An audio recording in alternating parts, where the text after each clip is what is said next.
Hello and welcome, or welcome back to Language, Culture, and Dr. Lou. And today I'd like to talk about some expressions, some sayings we have that have some really disturbing origins if you look into them.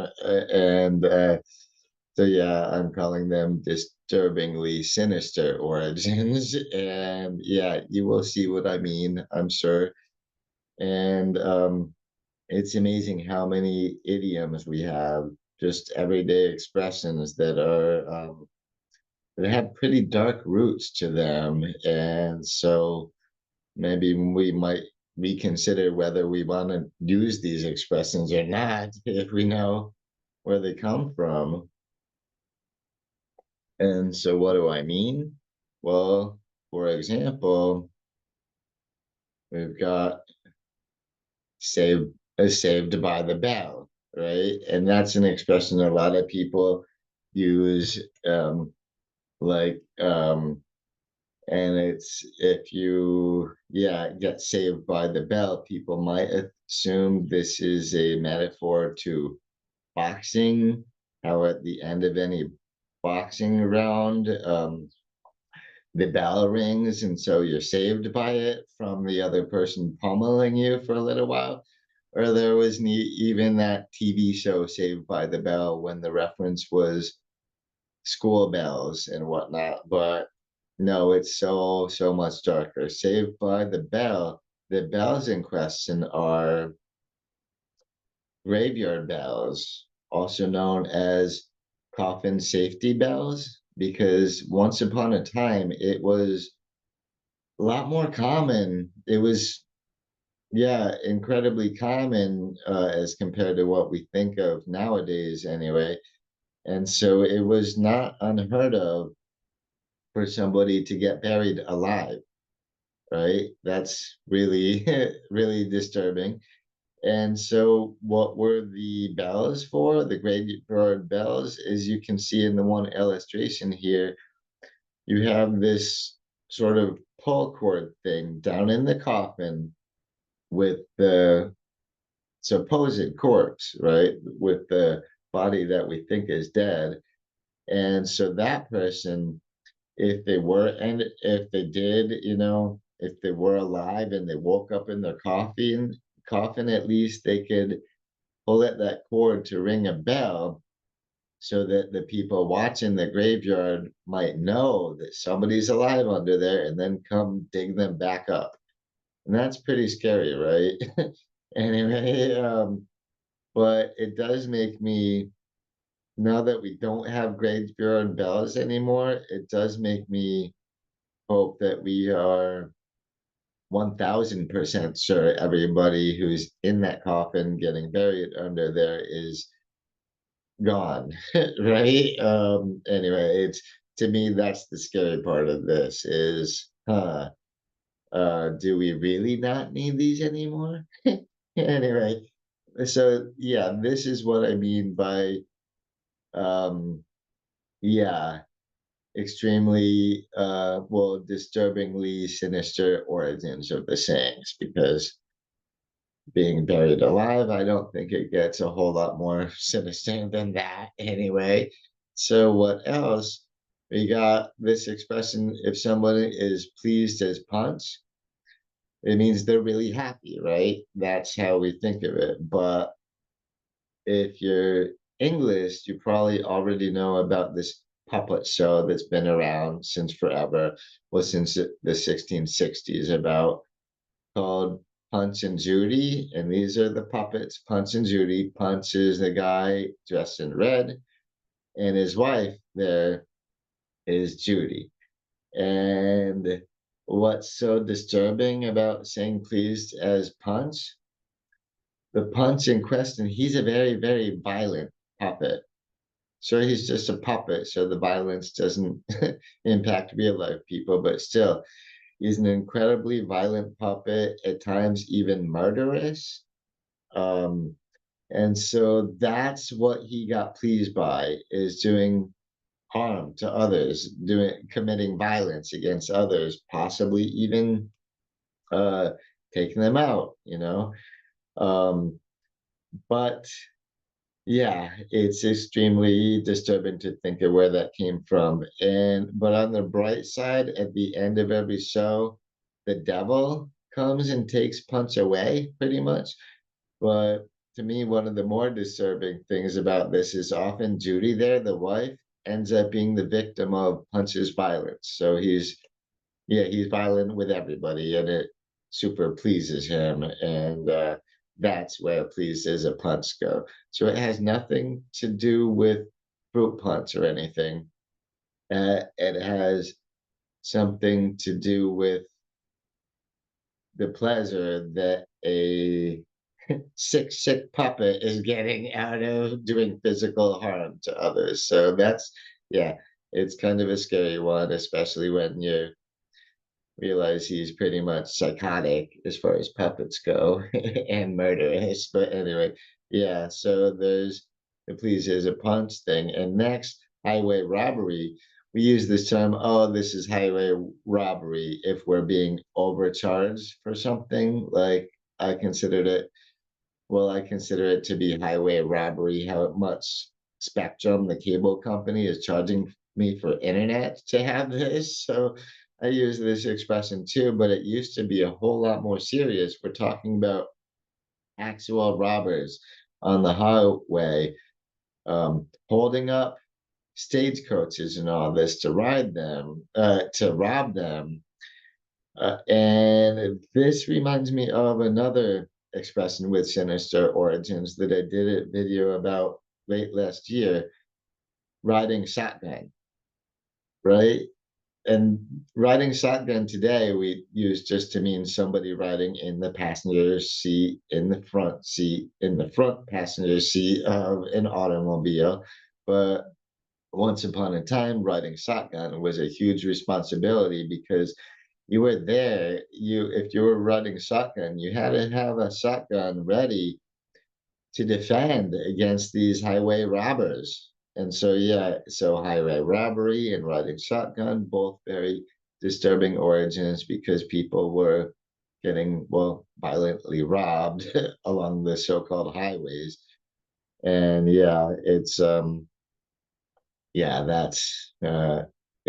a little bit worse than just being ripped off in the sense of being overcharged for something, right? It's comes from the place that's so much darker, and riding shotgun didn't used to be a privilege so much as a big responsibility. Anyway, so after that, we got this expression to paint the town red or painting the town red. Um, this means, oh, just to go out and have a really good time, like to go out dancing or something like that. We might call, oh, let's go paint the town red, right? Let's go out and have a really good time.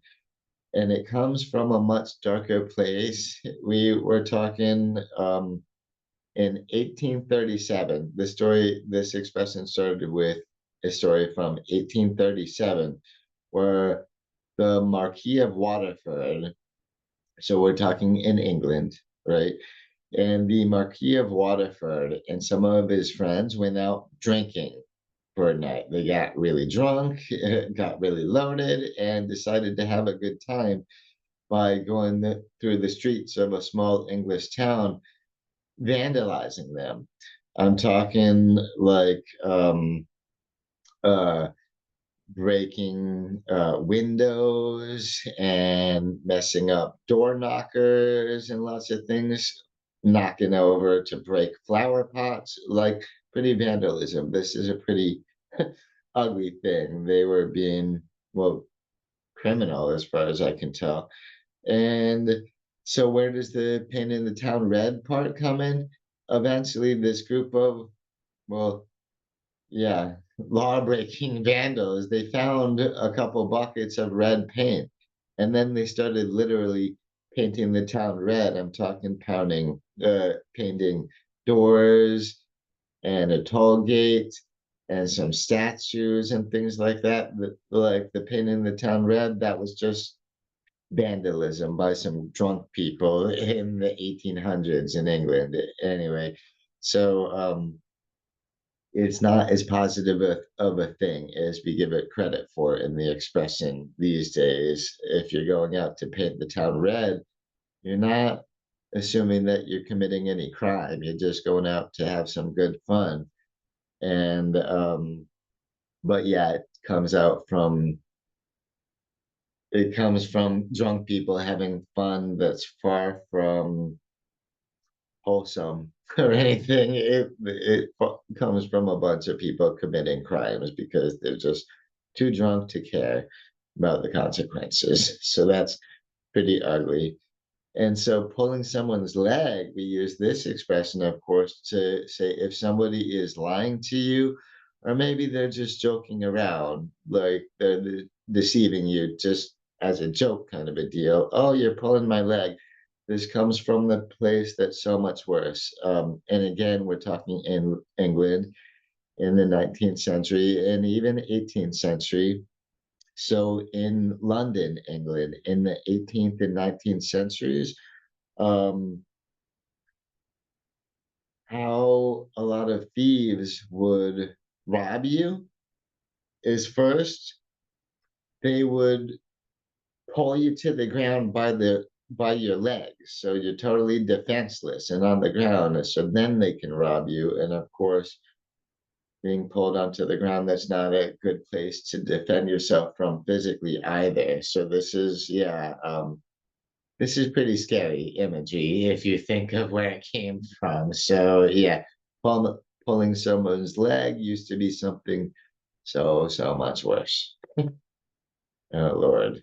Oh, and if you're saying that somebody read you the riot act, right? Being read the riot act, it just means they got really angry at you, probably screamed at you. Maybe even if your parents read you the riot act while you're a teenager, maybe they grounded you, punished you or something for this.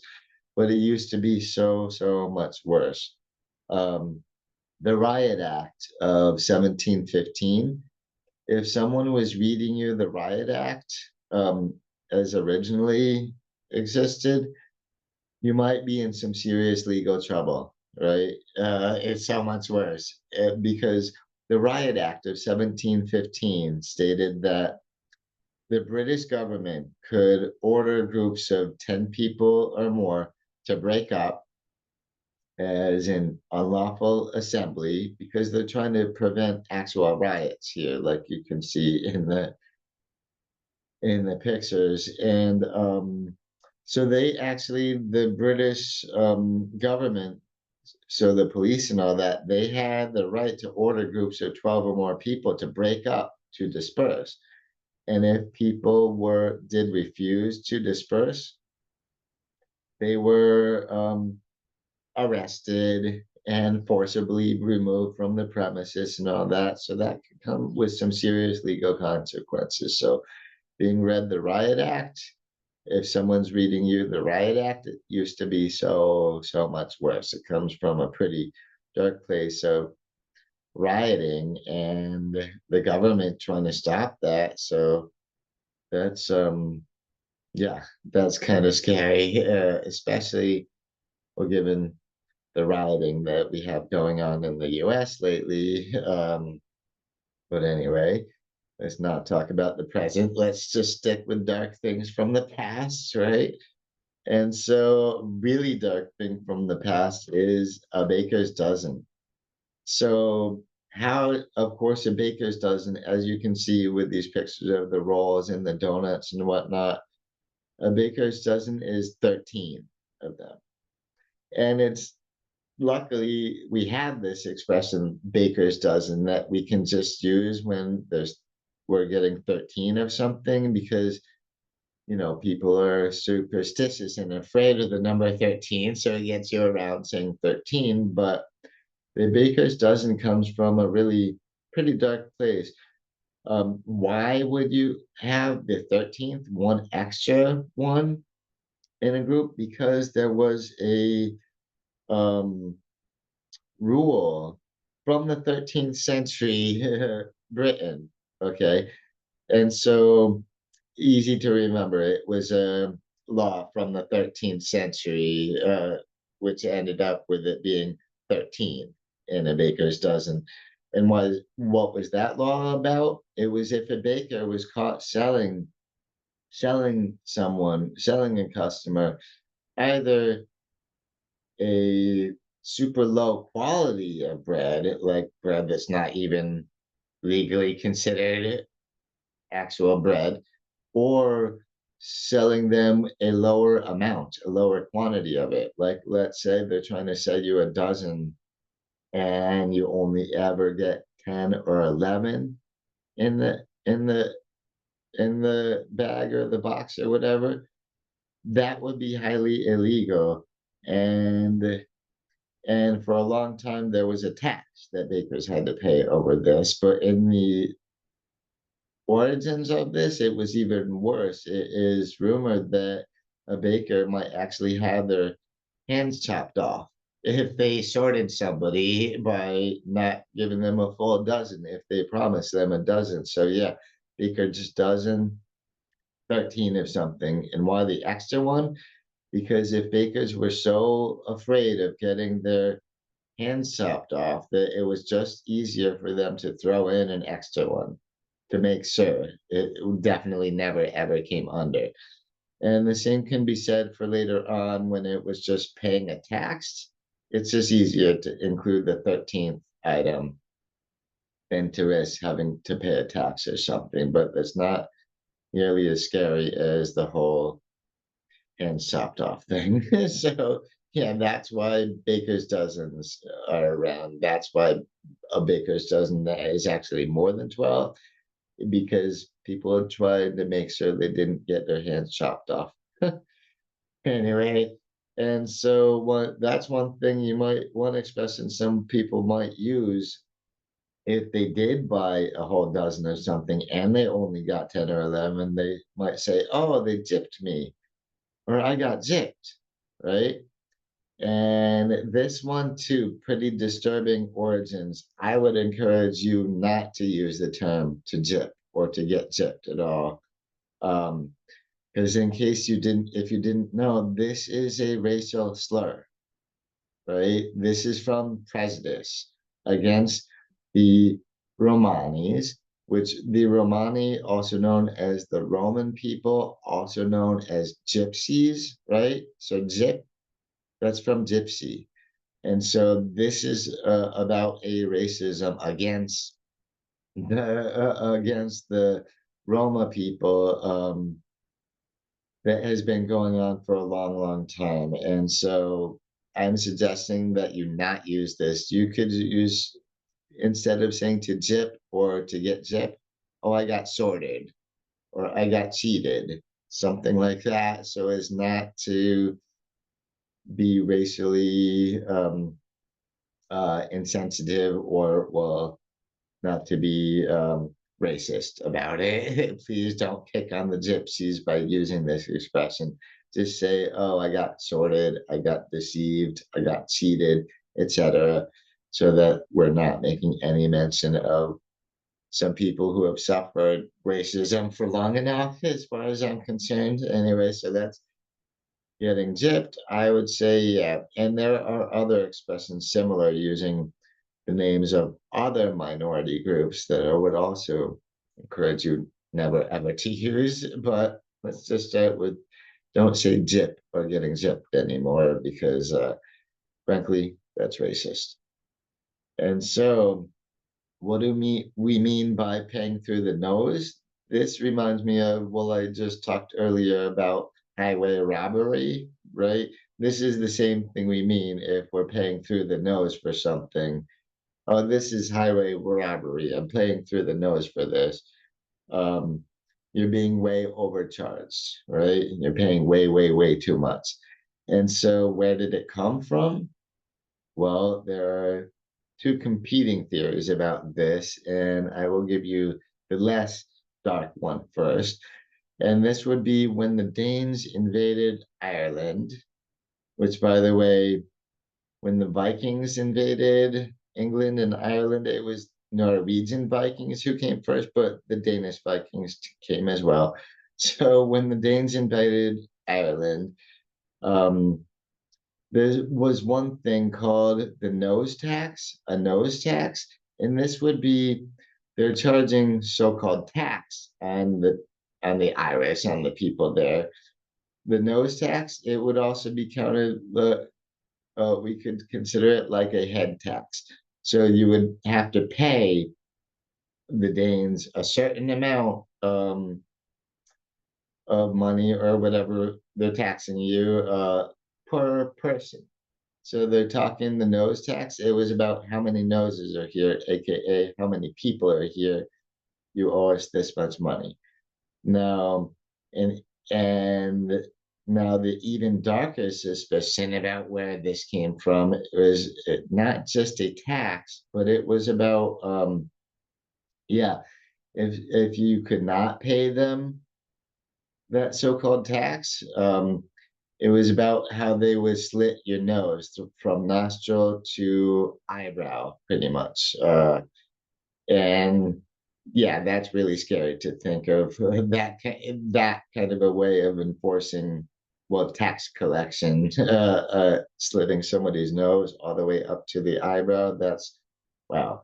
So that is a much darker thing. Now, I think both are possible, but I think maybe just being the nose tax being based on how many people, that's fairly likely. And I bet you that even if the whole slitting the nose thing is the Viking slitting the nose things was not where this came from, might have been the nose tax starting a little later that made people start coming up with these stories about the Vikings doing all this.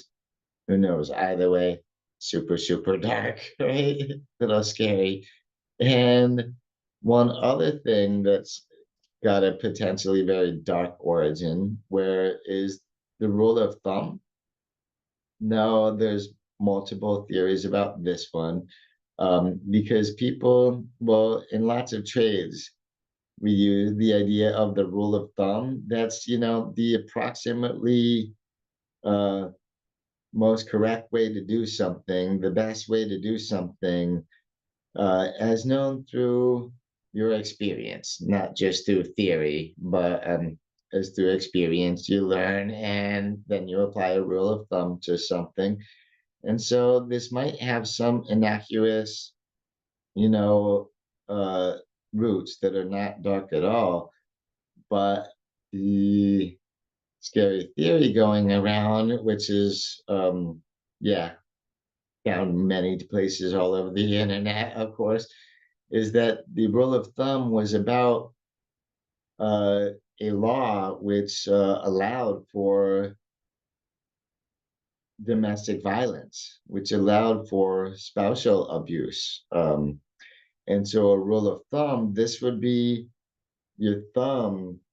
The rule of thumb would be you're supposed to not use a rod any wider than your thumb to beat your spouse with. Um, and so that's a really scary place where where this might indeed come from, is that this was the width of some of a rod you could use to beat your spouse with. That's really, really scary. I hope that one's not true, but mm, I had to mention it because it's been supposed by so many people. So there we go. That was all the expressions I wanted to talk about with Super Dark Origins. And thank you so much for watching this video. Please give it a thumbs up. And if you're not subscribed to the channel yet, please do subscribe. I would really appreciate that so much.